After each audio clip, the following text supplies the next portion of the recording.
আজকে তো 250 কোটি মুসলমান, 60টা মুসলিম দেশ। যে সময় 313 জন ছিল ওই সময় তো এই দুরবস্থা ছিল না। আজকে 250 কোটির যে দুরবস্থা, মুসলমানের কোন দেশ ছিল না তখনও তো এই দুরবস্থা ছিল না। আজকে তো 60টা মুসলিম দেশ।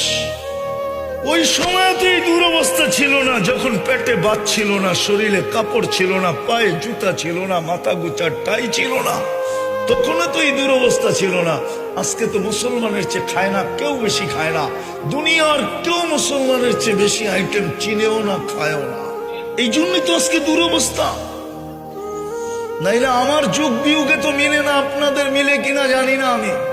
আমি 14 বছর আগে ফিলিস্তিন দেখছি, 14 বছর আগে। এই 2 চোখে দেখছি, এই 2 চোখে, এই 2 পায়ে আমি চষা বেড়াইছি। এই জন্য আমার ভিতর চোখ বিয়োগ মিলে না যে ফিলিস্তিন মাটির সাথে মিশে কি করা, ওইখানে বোম ফাটে কি করা, ইরাক মাটির সাথে মিশলো কি করা, ওইখানে বোম ফাটলো কি করা। ফিলিস্তিনে তো ইব্রাহিম খলিল ঘুমাইতেছে ওয়াদিয়ে খলিলে, আরেকদিকে যদি তাকাই তো মুসা আলাইহিস সালাম ঘুমাইতেছে কসিবে আকমারে। মধ্যখানে তো দেখি 70 জন নবীর কবর চিহ্নিত।